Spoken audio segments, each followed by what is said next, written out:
Welcome home. We are WNST, Towson, Baltimore. Baltimore Positive. We're at the Costas Inn, established in 1971. I was established in 1968, but I've been eating here. I had to think about this. My dad probably was in here about 74, 75, 76. He would bring me shrimp home on Friday afternoons. Him and Mr. Joe would he'd get a ride home from the point. I got Maryland Lottery scratch-offs giveaway and a big machine around the corner. They have the Pac-Mans in there. I got 10 times the cash here. Joe Gold is my guest. He is the general manager of Key Brewing. And did John Allen take my beer? He did. He took my positive mental attitude. I'll get you another. What are you doing, man? You give my beer away. I wasn't touching it. You know what? John Allen, I gave him a part in my 25th anniversary documentary. Greg Landry at Towson Transfers and Blue Rock Productions came to me a year ago talking about a documentary. I hit him back like February. I said, look, let's get this thing out by April. I'll dive in, do a deep dive with you. And then it came to like who was going to be the documentarian, who's going to be the narrator. Right. So I had to ask some friends. So Gina Schock is one of our narrators. Ray Bachman, my longtime producer. Keith Brewer is the voice of God. Mickey Coachella. Yeah, Mickey was here visiting here with us last time we were here. So all these folks have come together to help me out. Bill Cole from Cole Roofing. But John Allen's been my oldest. I've known John since I was 9 years old, right? So John and I grew up together. And I asked him to do it because he's got that soft voice. And I thought, the sad parts of my life, it would be great to have John talk about when my wife got sick and things like that. So I asked John to do it. And I know he's got professional recording equipment. He's got a whole studio at his house, right? Sure. Drums, microphone, he's a singer, and I asked him to do it, and I sent him over the script, and he doesn't say anything to me, and 2 days later I get it back. He's like, it took me 6 hours. I'm like, dude, it was 4 minutes. He's like, I'm a perfectionist, man. I got to get it perfect. So I thought I was asking him for like a quick favor. Something may take 20 minutes for him to do, half an hour maybe. 6 hours later, he's guilted my ass terribly, right? So like the fact that you gave him free beer, thank you. Thank you. Because I owe him. You heard me when he left. I'm like, I owe you dinner. Yeah. I owe you because it took him 6 hours to do this reading for me. And I didn't think I was asking him for like a heavy lift. Yeah, you know what I mean? Sure. Mm-hmm. I asked Brillhart to read it. 10 minutes later, I got Mike Brillhart. It's back. It's professional. This is what he does all day long. Keith Brewer. Keith from the Ravens, right? Yeah. Mm-hmm. Keith is a professional voice man. Like, he's so good at it, I felt bad for not paying him for doing it, but I've known him forever. And I gave him a little bit to do. He turned around like he's like, St. Patrick's Day. I'm really busy, but I'll get this done for you. Next day, I get it done. And it's like God did it. He wasn't born Nestor in Dundalk. And I'm like, that's good. Yeah, so the doc comes out in a couple of weeks. Hoping to have it out for the NFL draft. Joe Gold's here. Todd Crandell's here. Todd, you want to come up? You just want to come do it, or you want to chill out? Because I'm eating soup. You want some of this? I got local businesses here. Come on up. Get the headset here. We'll make room for you. You got to pull the chair around. I told Todd to be here at 12:30. He's early. I got crab soup. Put that on for yourself there. So this is the part of Dundalk that I love. When I did the show here at, once I put the microphone up, he's got to get his drink. You want your phone too? I know one thing that's not going to happen during this segment. Nobody's going to call and say the Key Bridge got hit and fell. That already happened this month, which is the craziest thing I've ever heard.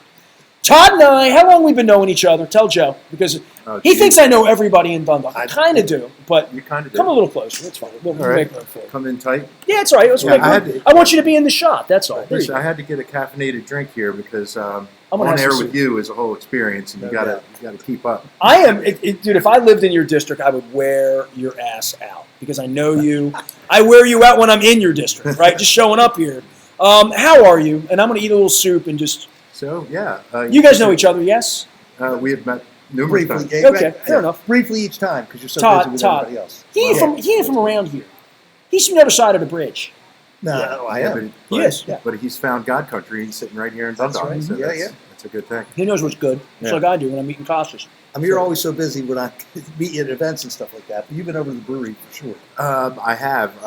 Last time I was there was Friday when Key Brewing did the fundraiser. Yep. I'm the general manager over there. So Oh, that's right. That's right, Jeff. Mhm. And you're like what, a year in, something like that? 10 months, yeah. Yeah. 10 months. So Let's say a year, yeah. Yeah, you guys did an absolutely incredible job over there. I knew about it. There must have been 1,000 people there. At least. It was more than that. I figured I'd have to park at Costas to walk, probably. Yeah, and Nestor, we've known each other for a long time. Dating back to junior high. I think I've known you since 1980. Your dad and wrestling and the Sure. Hawks. Yeah. Absolutely. A lot of my friends wrestle for the Hawks. I went and wrestled at Dundalk High, but yeah. Yep, and we've stayed in touch, and what happened at Key Brewing last Friday was just indicative of the strength of our community. It's just and new people that come into the area like Key Brewing and various other businesses have joined businesses like the one we're sitting in that become part of the fabric of the community, and Key Brewing has just embraced that, and I think embraced the blue-collar, hard-working, proud people that we are, and I think that this community has certainly shown that there is strength here through adversity. Absolutely. That we can rally with each other. We might disagree and fight tooth and nail in the alley in your old neighborhood where you grew up, and where you grew up, Nestor. We could meet each other's neighbors in the alley and go at it. But when times get tough, we pull together, and we've always been able to do that. And I'm proud of our whole community for how they just rallied behind the families and rallied behind the port workers, and really expressed a lot of sentiment for the Key Bridge. And I don't think that we realized that it was such a huge part of our identity. I didn't. Until it was gone. We took it for granted. It was the bridge that we used, but it was part of our skyline. It's been 13 days, right? It's been 2 weeks, right? A week ago. Yeah. 2 weeks ago today. 14 days. It's been 14 days. 14 days, yeah. And I was in Orlando, Florida. I was down there covering the Orioles and at the NFL owners meeting. And I got a text at 5:50 in the morning from my web developer. And I thought she had 3 texts. At 5:55 in the morning, I wake up, I look down. Luke's in the other bed. We're rooming together. We're on the road. I look down, and I got 3 texts from Jessica, and I'm thinking, my website must have went down in the middle of the night. Why would she be texting me? Her husband's on the response team. He's one of the divers, very involved. God bless him. So he was down there at 3 in the morning. So her text came to me at 3:30 in the morning. She sent me a headline from The Guardian in the UK. You mentioned Paris. Yep. Paris was how Key Brewing found out about it. We talked about in the last segment that Europe woke up earlier and started texting local people here backward because they knew about it. We were asleep. So I woke up at 5:35, 5:40 in the morning, and I got 3 headlines that the Key Bridge fell. And this is Jessica telling me this is not an April Fool's joke. She's a serious person, Jessica. Hartford Designs, my queen. And I look down, it's 5, and I'm like, remote control. I'm in the Marriott, boom, put the TV on, CNN, boom, and there's Johnny Yap. Like, first thing I saw was Johnny Yap. And I'm like, I'm in Orlando, the lights are off, I'm in this hotel room, kids aren't even up screaming yet, 6 in the morning. And I'm looking at it, I'm trying to process it. And I had to run Luke over to the NFC coaches breakfast. So he was getting ready, and I had to run him out the door, and I ran him over, and I came back. 10 minutes over to the hotel, came back, was back by 7:30. Maybe 7 o'clock. And CNN's still on. I'm sitting there, and I'm all alone in the hotel room, 80 degrees out, and I can't stop looking at it, and I'm on the timeline. And I just started sobbing, man. Like, I lost it in a hotel room, and I'm like, what is this? What is this emotion, But where were you, Todd? You're one of the guys that gets the bat phone, right? You get a bat phone call. Yeah, the phone was going off. I think the first messages started rolling about 3 in the morning. Oh. And so your phone's got to be on, right? Elected, on. Yeah. Has to be. Yeah, that's my alarm clock as well. Believe me, when Johnny O was standing there on my national television at 5:45 in the morning, I knew your phones are on, man. Yeah. So the message was rolling in, and my thought was, well, what in the world's going on? At that hour of the morning, like you, flipped on the news and saw it, and made a couple of phone calls, one to our local police precinct, precinct 12.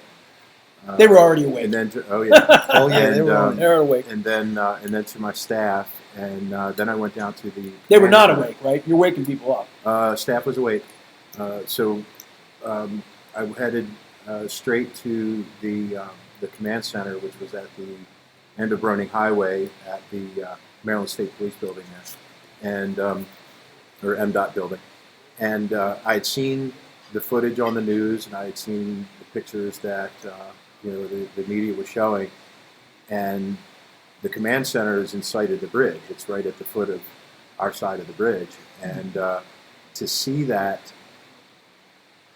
close up and personally, I just went out to the point and just looked it over for a while and tried to take it all in. It was just surreal. It was this iconic piece of architecture that, as I said, I think that we took for granted is really part of our community's identity. And I just stood out there by myself and just tried That's to take it Dundalk's all in. Bridge. That's how I feel about it. Yeah, I mean, I didn't realize that until it was Yeah. down. I was like, that's Dundalk's Bridge. yeah, we claim everything. You know? No, but we don't claim Essex. I got nothing to do with that. Trust me. I claim that. I don't. I'm not trying to get voted on over there. You are. But, Part of my constituency. yeah. But so and then just it was kind of surreal, and it was hard emotionally to put it together, and we knew at that point that the workers were probably gone. That was tough to take as well, and then to add to the surreal part of the day, I'm now in a briefing with the county executive, the mayor, the governor, 2 U.S. senators, and 2 congressmen, the comptroller of Maryland, and various other officials from various other agencies. And that was, this is like, Yeah, this is way bigger than this even is looks. big. Well, you knew the president was going to be here in a week, and the feds were going to be here, and the Army Corps. I mean, I had Bill Cole on the morning after it happened. We were talking Army Corps engineer, like right away. Yeah, they're on it. You knew this was going to be a federal project. It was evident to me, just based on the personnel that was there that first day on Tuesday at the command center. There were at least 200 people there from various agencies: FBI, Homeland Security, Army Corps of Engineers, MDOT, U.S. Department of Transportation, Secretary Buttigieg came in. Buttigieg, never get his name right. Sorry. So just the level of professionalism that I saw, and I didn't see any interagency conflict. I didn't see where people were stepping on each other's toes. One gentleman, when I walked in, was law enforcement from somewhere, and he knew me from somewhere, and he said, Todd, I don't really know what I'm doing. And then someone overheard that and said, neither do any of us. Right. But there's no playbook for this. There's no handbook for this. Well, they do train, and they train for a day that they hope never comes. And it was clear that they had trained for this. And and they were scrambling to put together the response team, and we were briefed throughout the day, and it was a very tough day. Local businesses were already coming out to provide food for the first responders. Like I said, there were 200 people there at a spur of the moment, and they were taken care of by members of our community. Just to make sure they had enough food to keep them going, and different places offered up places for the divers to change clothes and get a warm cup of coffee, stuff like that. Just an amazing response. Well, in those first couple of hours before the sun came up, I can't, when you still feel like you could save a life, or that was, and not really realizing how many people were on the bridge. Amazing. When I saw the bridge went down, the first thing I saw, cars were going across it. It's miraculous they shut those gates in that 30 seconds. Really. The Mayday went out. You know more than me, but I mean, the fact that 2 workers survived, right? That's incredible. One swam to shore, apparently. Yeah, that's amazing. Incredible. Yeah. It. Yeah, I mean, the response of the police that closed the bridge once the Mayday went out was heroic. The attempts that divers made originally was heroic. We got the bad news later on that afternoon that the structure was so unsafe that divers could not get to where they thought that people might be. And that was Stuff's really still tough. moving underwater. Sure. Yeah, well, it's just structurally unsafe. You move one piece and you could have 100 tons of bridge Yeah, material. you don't want to falling add on top of tragedy you. on top of a tragedy. So they were taking every precaution that they could in trying to recover. And it's dark. You can't even assess at that point. It's dark. Even in bright sunlight, without weather or anything, it's the water's very murky, and of course you have the sediment that is in the water just based on the collapse. So visibility was definitely difficult. I've talked to some first responders that were out there, and they wanted to be in the water as soon as they could. That was their mission, is to rescue and recover. Then it moved to recovery. They have a playbook for this. Yeah, they have a playbook. They do, and that's in all that I saw was people working together, which was just refreshing. And we'll have people from all over the world reach to me. Todd Crandell's here, Joe Gold from Key Brewing as well. We're at Costas. And people reaching for me from everywhere. And I specifically remember my Wise Markets rep, Jamie, who I love, reached to me because we've been talking before. And she said, how's it going down there? I'm like, we stick together down here. Like day one, I'm like, man, we stick together. That's why I came down here and drank on Wednesday night, had dinner with my wife the first day. We had planned on going somewhere else for dinner. And I'm like, nah, we got to get out of Dundalk. We got to get out here. Figure it out, and I still haven't looked. I'm a coward about it. Not a coward. I couldn't see it the first time I looked for it. The second time, I was on my phone. I was driving out of the city, and I came through the tunnel, and I just kept going. And I realized there's no toll booth anymore, right? So you just keep going. I don't live downtown anymore. I don't take the tunnel as much as I used to. I'm on, on the Towson side. I'll take the top side of the Beltway going to BWI. But I didn't look up. And I realized, when I got to the split at 8 and I got to, Moravia, I'm like, oh, I didn't look. You didn't look to see it. I didn't look. When you left. Yeah. I'm probably going to see it for the first time today because I'm going back after the Oriole game. Where I would always see it is Walmart, North Point Boulevard, Colgate, down Merritt Boulevard. You would just see it rise above the horizon because you're high up. Well, I remember just as a kid just being the bridge was built in '77, so that makes us what, 8? I was 68. So. I was 9 years old. I'm a bit old. You were 8. I was 9. Or you were 9. I was 8, I think. And Joe helped build the you bridge. remember? So if you remember, as a kid, you could see it clearly from the top of Fate Avenue. At the top, it was 45th Street. Gina Schock's neighborhood down there. Exactly. Gina used to live right off of in between German Hill and Fate. Absolutely, it's her family place. Right, and you could be at the top of that hill and see it. And there were various other viewpoints around the community where you could see the bridge, and it was just, as I said, it was part of our skyline. So. I did have a few people share with me, and I've done this too. It's like I'll just pop over the bridge, go to Glen Burnie. I want to go to Dick's Sporting Goods. Well, Joe brought the map here. When you see the map on Google Maps, it's removed. And the bridge it's is removed. gone. I saw that. Yeah, I saw that post. Someone posted on Facebook. there were so many thoughts in the early. First thing is survivors, death, destruction, terrorism that pops in, and because. The terrorism part, I started getting the whack job. No offense on the political front, but the whack job people were hitting me in Orlando. I'm at the airport, and a friend sending me Laura Logan text about terrorism and all this stuff. This is 3-4 hours later. These people have no clue about any. I said, "You want me to retweet this crap? No, I'm not doing that." But immediately in the first hour before it became a meme or whatever, I thought. Of all the times we've had orange alerts, we've had serious federal alerts, the tunnels have always been targets, right? Like that if you damage the tunnel, you would damage the port, you would damage the country, right? So when it went down, I thought to myself, it would be a very credible way to hurt our economy, a very credible way to hurt the port, right? To hurt industry in our country. So that was always a target. So the minute it happened, I'm trying to get my equilibrium. Like, how the hell does a bridge go down? Most people the first time they saw it thought it was fake. It looked like an AI generated craziness. It just fell too easily, like dominoes. So all of this for me, with the immediate, the death, I'm sobbing. I'm in the hotel. Then I started to think about, oh my God, the port's shut, right? So, and the transportation shut. Then I thought, the bridge is gone.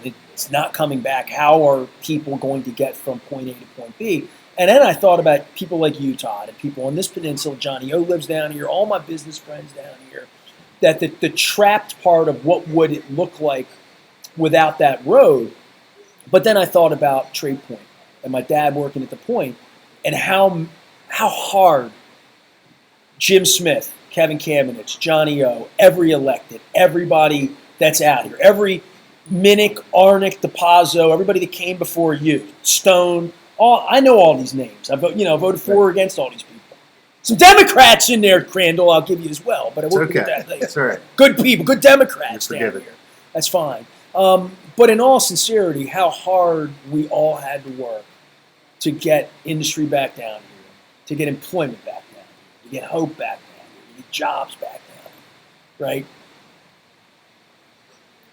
That's what had me crying. Well, it has been a long road, and that's part of the adversity that you and I have talked about before on your show. This giant road we have back here that nobody used because all the industry went. It was built for 100,000 people to be working down. We lost our job base. Bethlehem Steel, GM gone, and we fought through that adversity, and we basically hit rock bottom. The jobs were gone, property values are falling, home ownership is down, and Trade Point has been a huge spark for the economy, locally and regionally. There's about 15,000. And businesses like the side we're going to make Small home business, here. small business. Tiki Lee's. Exactly. I'm thinking of places just pull out Johnny's. I hit the pull out Johnny's guys to come down today because they hit me for their grand opening. So there's business happening down here. Absolutely. There's been a lot of exciting things happening, and Trade Point, I think, it was a spark because it showed the global business community, and especially the regional business community, that we were ripe for investment, and this is a good place to come. And there's a port. And there's a port, and with respect to the port, Trade Point was the only accessible port operation once the bridge fell down. Yeah, outside the bridge. So Trade Point, right, exactly. So they're more at the end of the Capsco. You don't have to go under the bridge in order to reach their port facility. Now, they certainly don't have the infrastructure that Seagirt and Dundalk. The roll-on. So they're doing roll-on, roll-off, and they've been able to, and they also do commodities like chicken feed, coal, things like that on the old heavy ore pier that was part of the shipyard back when we were kids. I love inviting smart people on. They got the answers, right? They do. I learned stuff. He's from Dundalk. He's smart. They were able. Thank you. They were able to work out a partnership with the port to at least accept some of the commodities and vehicles that are coming in. Trade Point was geographically suited to do that. Trade Point also has a plan to develop a container port on their property at the old Coke Point, which has been a subject of sort of environmental controversy and a subject of controversy for years. But they're going through their due diligence right now to create a container port, not to compete with the Port of Baltimore, but essentially to make the Port of Baltimore even bigger and better than it was, so we can accept more goods. And they're going to be they're in partnership with the largest shipping company in the world, with MSC, to create that container port. So that is going to bring another 1,500 jobs, longshoreman jobs. That's probably a conservative estimate, plus the other jobs that go along with it. How many folks are employed down there right now? About 15,000. So in 10 and how years, many? And 11 years ago it was zero. Zero. 11 years, zero. There are about 15,000 people in a variety of jobs. The logistics jobs like Amazon, Under Armour, McCormick, they're down there. But Purdue is down there with chicken feed coming in. There's a company called Gotham Greens there that's growing hydroponic lettuce and I think some other vegetables for distribution to restaurants. So they're employing botanists and people that are schooled in agriculture. There's a water bottling plant down there. So there's a variety of different jobs. And if wind energy becomes viable and the offshore wind project that is proposed for off of Ocean City Great Point has the opportunity to be the hub of the wind industry for the whole East Coast, which means welding jobs, manufacturing jobs. There's even talk of fabricating steel at that site, Wouldn't that be something? which is exactly Bring it back again, yeah, huh? exactly. Well, So I mean, a thought I had, not to get in the middle No, of this I want you in the conversation, middle of this but- conversation. So when the bridge was built in 72 to 77, I believe Bethlehem Steel was supplying steel still then. So I've asked that question. Bethlehem Steel was So- making steel. Yeah, but so How could that bridge get built without Bethlehem Steel? Well, Bethlehem at the Sparrows Point facility.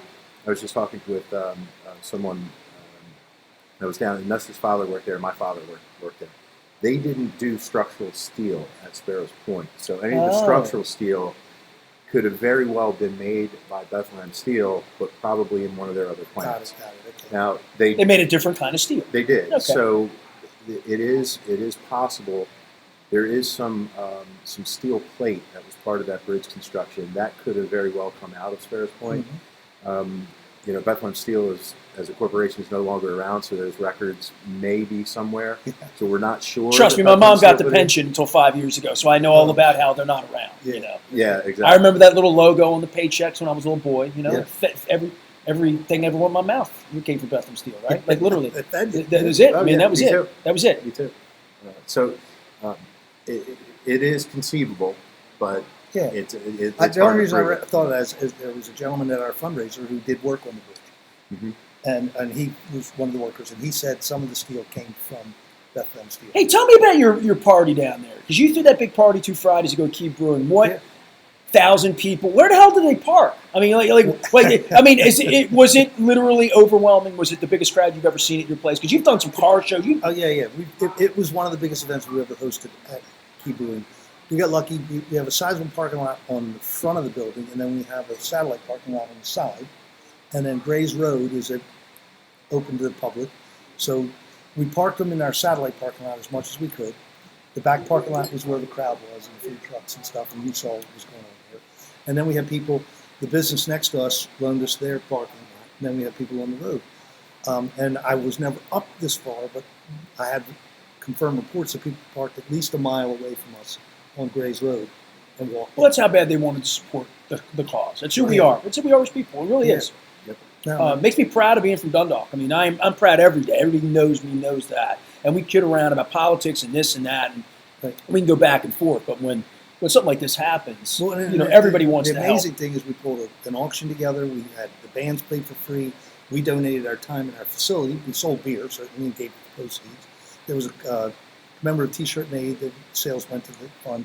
And so right now we're probably $31,000 raised in that one event, Nice. job. which is pretty damn good for a little small. Well, we place. got spring and summer Absolutely. coming. We're going to have good weather. Joe Right, Gold's right. over at Key Brewing. I would hold up the Key positive mental, but John Allen stole my beer. So you bring friends at Dundalk, and you leave beer laying around. They're You know gonna it's going to grab it. disappear. Yeah. Todd Crandell, of course, councilman. We're in the 7th district, right? I had to look that 7th number up. District, Yeah. Baltimore County. Yep. I always get the numbers confused. I had Zach Blanchard on running for city council. I'm like, what? Okay, 11. The numbers all mixed together. So 7. Tell everybody about your district, because I'm in Dundalk. I'm a Dundalk guy. I don't just poop on Essex. I poop on Patapsco, all of them. But I know you do serve Essex, and I want to point that out. So the 7th District in Baltimore County is the southeastern part of the horseshoe of Baltimore County that rings Baltimore City. So I represent Dundalk, Essex, Sparrows Point, Edgemere, Fort Howard, a little bit of Rosedale. Okay. So it's about 130,000 people in the district that I'm fortunate to represent. It's the best district in Baltimore County, and I don't care what the other members say. That's it. Well, we just simply, and that's not me. I'm not trying to win votes or anything, but we are a passionate people, and sometimes it takes an event like this to bring us together and remind us how special of a place that we actually have. And the people in the 7th District are salt of the earth people. Some of them might be millionaires. Some of them are just scraping by.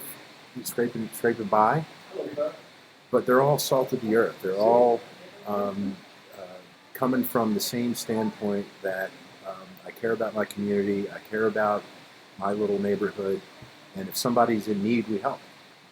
Well, That's what we do. We saw that at Key Brewing for sure. for sure, man. Amazing. Well, it's good to have you guys out. I'm going to go watch the ball game. You know the Orioles play. You know about this? Yeah. Am I leaving anything out here? We got elections coming up. We got things happening, but like we had the legislature breaking apart on Monday. We got the Orioles under new ownership, which I know you're happy about because you're a sports guy. So I am very, very happy about that. Just had my fantasy baseball draft. On Who's your Sunday. keep? You got Ohtani? No, American League only. American League only. Oh, so I got some Colton Cowser, hoping that I'm not hoping for an injury, but I'm hoping to find some time in the lineup. And Dean Kramer, I like. They're my big Orioles. Couldn't get Gunnar, couldn't get Adley. Cost too much? Cost too much. You sound like Rubenstein. Actually, you sound more like Angelos. I was going to say. I'm not going there. Right. But from a political perspective, not once has it been mentioned in the political response to this tragedy that about party. And I hope it doesn't get there on a national level because there's things that Congress needs to do. Well, there's some ugly stuff with Wes and Brandon dealing with racism. That has no place. But that's not party, yeah. It has. I mean, party has no place in this, and it wasn't a Democratic or Republican bridge. It was not, and the people affected are largely not political anyway. So they just want to get to work and get their job. Well, exactly. Pete wants to get his crabs from the airport in that time of year. No? It's never been mentioned in the 2 weeks that I've been involved that the party makes any. It's not even part of the conversation. Look, I've been nice to you for 30 minutes, and you're a Republican. That shows I'm a centrist here. I'm reaching across the aisle. Here, Todd. That's a conversation for another day. That's another day. Yeah. But you're elected to do a job, and this is a time when there's no room for partisanship, and there hasn't been any of that. But I do want to let your viewers and listeners know, if you're a Baltimore County resident, or even if you're not, Baltimore County is a web page up on the county website. If you go to baltimorecountymd.gov, right on the top is a link to, I think it's called FSK Resources, and any business that has been impacted by this. If you know the families, if you know some of the first responders, there's a mental health emergency line on there, 988, for people that might need some help getting through this. But there's a ton of different resources, from the Small Business Administration site that was set up in Dundalk to help businesses.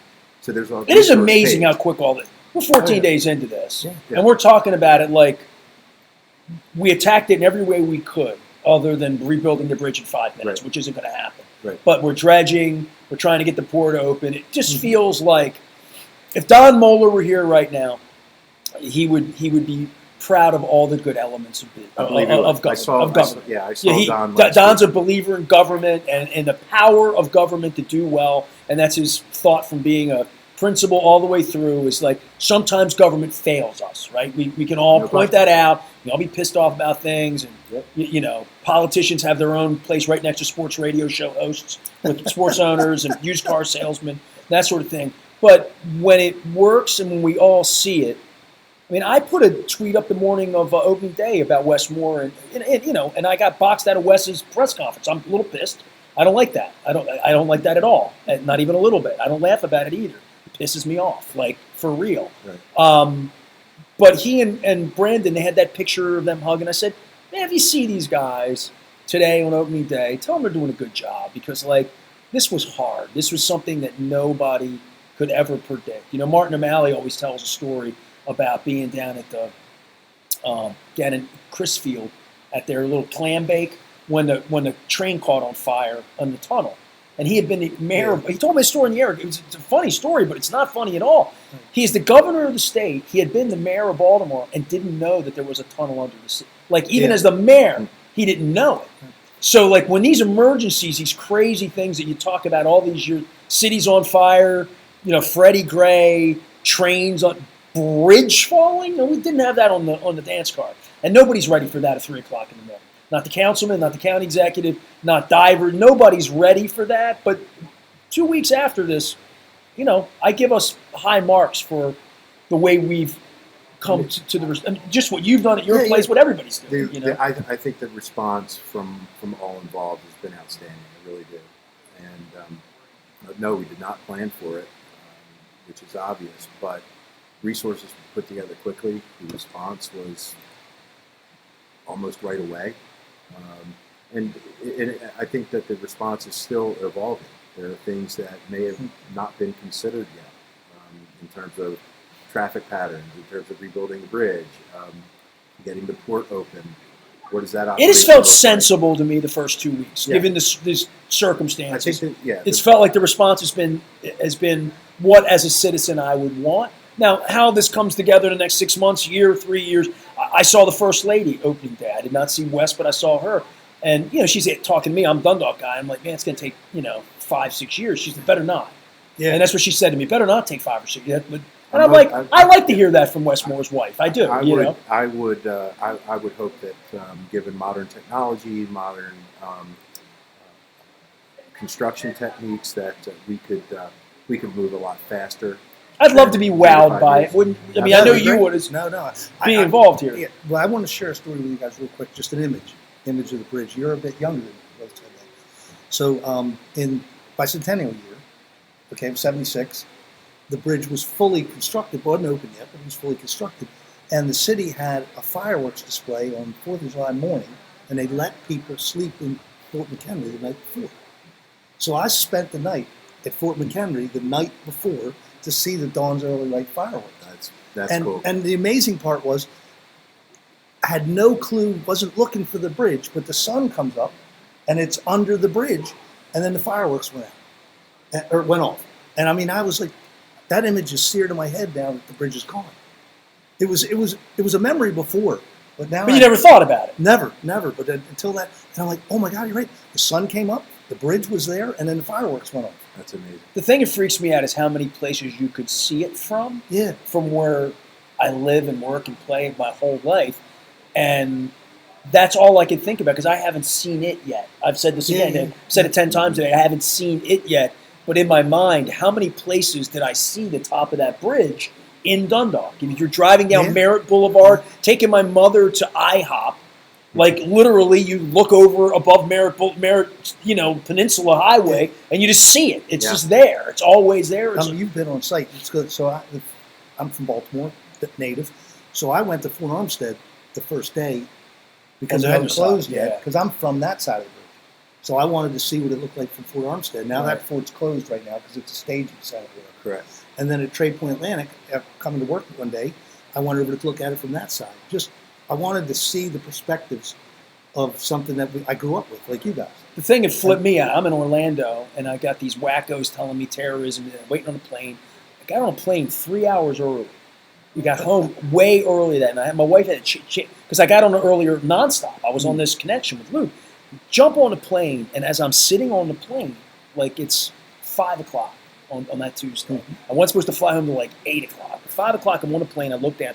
Dan Rodriguez put up a picture that someone who had flown that morning of it. And when I saw the skyline, it was from the Dundalk side too. It was clearly a plane that was coming this way to land, the way they would always go right above Costas. And they come up to the top. Right? And they would land from the east toward the west, right? Land going where the Key Bridge would be on your right. You see the smokestacks. It goes up to 7. Right. You just land over Fort Smallwood Road, literally going in that way. My plane didn't go that way. But I got on the plane and I looked at this picture and I thought, man, I'm an hour and a half away from flying over that. I can't. I've been in the room crying I'm going to be a mess. Yeah. Like, I'm going to be a mess. And everybody was blowing my phone up. Like, are you okay? Are you okay? Are you okay? And I'm like, I'm in Florida. Don't worry about me. Worry about the people that were there. But I guess that puts my iconic Baltimore thing, that anything that happens in Baltimore, if you know me, must have happened to me. It's like my wife. Every time she sees a New Hampshire license plate, she's like, I probably know them. Yeah, right. Yeah. It's like Dundalk people. No, By the way, you're a Baltimore guy, you take it personal. If it's happened to Baltimore, you take it. You talk about that fireworks thing. You bought hair on the back of my neck stood up about that. Because my wife, she's flying back tonight. She went up for the eclipse on Monday. Yeah. She went up to the Canadian border, and she completely lucked out. She got the wide open sky, no one anywhere. Like I saw, she stayed at a little bed and breakfast, like in a cornfield, in the middle. She's 3 miles from the Canadian border. She has picked. She called me like she's like, "It was the most emotional, crazy thing I've ever seen in my life," and I feel awful because I wanted to go. I didn't go. I almost got in the car and drove to Rochester. She's talking about these moments you don't forget with something you see. Our eyes are powerful, man. You know, once you see it, you can't not see it. You can't not see it. No. That's probably the hardest part of the bridge. So let's get it back up quick, all right? Todd Crandell, he is the elected on the other side of the fence. We get along just famously after 40 years. But what's going on? Give me a little Dundalk update, because before I throw you out of here, because there are other things going on. If I would have had you on the day before the bridge collapse, you would have had things to tell me that are about Dundalk. What's going on at the plant? I come by and smell it, so I got to ask you about it. I saved that to the end. The You've been wastewater doing treatment plant? You've been doing. You're on the front end of being grouchy about that. So I'm a little less grouchy. Okay. The plant has been in compliance, to my knowledge. They've been in compliance with the effluent that the plant's been putting out. It was a battle for a while, and you and I talked about it on your show, where we weren't getting great response, and the plant was mismanaged to the point where it was beyond fixing. I have a childhood friend, one of my best friends in the world, like that I've known that I was 3 years old. He and I, we were drinking together in Dundalk. You can imagine that. Yeah, I know you're. Imagine, but not at your place, because we got trapped. You'll appreciate this, Todd. I was at the Heritage Fair. We got trapped. We got trapped a year and a half ago. So it was almost 2 summers ago. And we kind of reunited. Hey, wait, we had a beer. It's going to rain. Oh, shit, let's get. We wound up over at that airport inn, the old airport inn, right? I went because Brillhart was throwing a party over there that night. Mike and a party? No way. It was Mike's party. By the way, Mike is one of the narrators of my 25th anniversary documentary. So I want to give Mike some love. I love you, Mike Brillhart. Gina Schock, John Allen, Keith Brewer, Ray Bachman, Mickey Coachella. They're the narrators. So I want to give some thanks. But I was with my buddy who worked at the plant his whole life. It's the only job he ever had. We grew up together in Colgate. He took a job there when he was friggin' 19. Like, literally, he was a kid. And he worked there all of his 30, worked there his whole life. And he told me, sat with me that night drinking beer and telling me how effed up it was. Yeah. He's like, it's so, he said, they brought people in that don't know what they're doing, and it's too important a job to not know what they're doing. And that, he's like, it drove him crazy at the end of his turn there that things weren't being done right. And he literally told me about that, and it kind of scares the wrong. It scares the poop out of me. I got you. Yeah. No, he wasn't wrong. It was it was so bad that holding tanks that needed to be regular maintenance had trees growing out. It was unbelievable. You could just tell that the place had not been taken care of. There were, I think, either. Going back a little bit away, I think it was 9. There were 9 sort of filtration things. I'm not. Is it a financial oversight issue? I mean, what as a government do we have to pay to get clean water? I mean, I talk about Liberty Pure all the time. Like clean water and sewage is huge. Budget was never the problem. It was complacency. It was lack of regulatory oversight from Baltimore City. It was, and I think your friend probably hit the nail on the head. It had people in jobs of responsibility that didn't know what they were doing. And it was pretty obvious that, when you have 9 filtration units and only 2 are operable, that's not. If you're a pizza shop and you have 9 pizza ovens and only 2 are cooking, you ain't even making pizza. Right. So, literally, you're not really a business. So that's not a serious thing. The plant has been in compliance, and all the appropriate. All 9 things are running now. We know I believe they are. Okay. I don't know if it's 9 or 11, but yeah. So the other thing that's going on that folks should be aware of is the midge fly, which I never knew about until I got elected, is a nuisance fly on Back River, and the county and the state got together after some years of political wrangling to treat the midge fly, they swarm and they are a huge nuisance, and people aren't able to like just even hang out in their backyards or their boats on Back River. So the county, with state cooperation, is applying a larvicide that only affects the midge fly. It's not poison. Science. It's a naturally occurring substance. So if folks around Back River, Essex, Dundalk side, both sides see a helicopter flying around and dropping things in the river, that's that treatment. So that's that was another sort of, it was a lot of political wrangling between previous administrations on the state and local level, and we were finally able to get that worked out. And we're seeing that nuisance fly population drop drastically in the area, which is good for the businesses, good for the residents. Well, I'm stepping on those other ones that are eating the trees, the pretty red ones. My wife's out. Yeah, those shouldn't be. Yeah. Well, yeah, they're pretty. Step species. On it. Yeah, exactly. And Trade Point keeps humming along, and I just met with a gentleman this morning who is looking to invest in the area and is looking for opportunities to invest in residential development. So that is something that we've been focused on for the last decade, is reinvigorating our older housing stock. That it's a good place to live. My son lives here. You know what I mean? Right. Dundalk's a good place to live. So yeah. So look at how we turned out. Continue to. Well, there might be some disputes on how we turned out, but different but the same.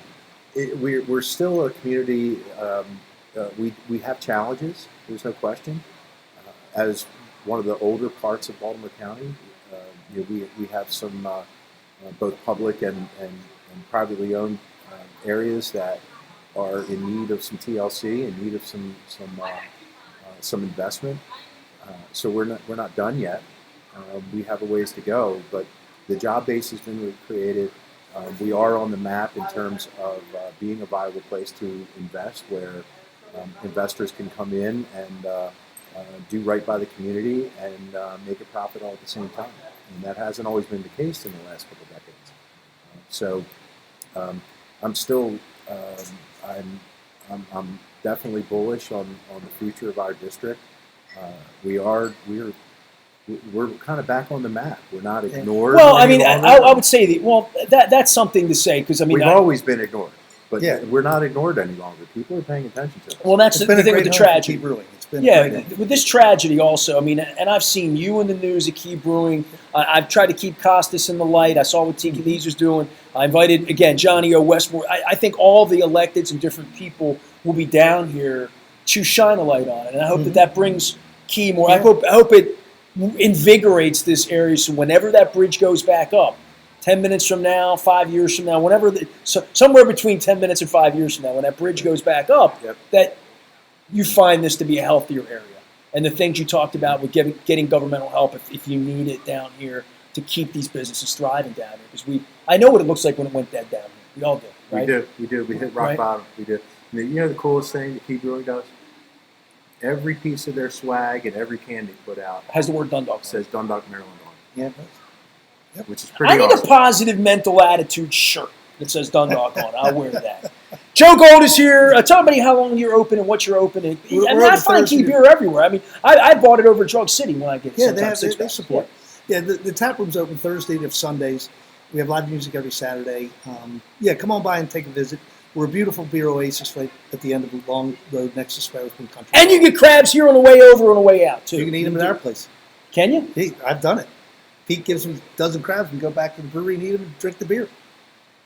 Dundalk. Where else are you doing that? They ain't doing that in Glen Burnie, I'll tell you that right now. It is, we have Dundalk Calling on tap here at Costas. I'm a positive mental attitude. Well, I get you another. I'm more about a Pilsner. I like it. John Allen, stealing my beer. Hope he's enjoying it. Todd Crandell, he's here from the 7th. He's our councilman on this side of town, and trying to keep the Key Bridge situation in the light for people, because it has been 2 weeks, letting people know, come out, support local businesses like Joe and the good folks over here at Key Brewing, as well as anybody else. And if you need some hints on where to get a good snowball in the peninsula or something like that, I'm good. I know my way around down here. I haven't studied Edgemere as much lately, but Todd will give you some information on that. And all All right, man. Appreciate you. Thanks for coming Thank out. you, Nestor. Joe, I appreciate Yeah, you thank as you. well. I'll do that. Little positive mental attitude. Yes, sir. I'm here on behalf of the Maryland Lottery, our friends at Liberty Pure Solutions, as well as Jiffy Lube Multi-Care. I had the 10 times the scratch-offs. Orioles game on here. How about them O's? Hey, man, you're looking good. I got to hit the ball a little better. We just had One the- error, or we sweep that with two. Just have Norfolk One come error. up. I've been talking a lot about that. I've been saying he got Colton Cowser on his rotisserie team. That's right. I am Nestor. We are WNST, AM 1570. We are at Costas Inn. Come down and get a bowl of. By the way, it's a pretty good segment. I polish off a whole cup of Maryland crab soup here. Back for more on WNST. Stay with us.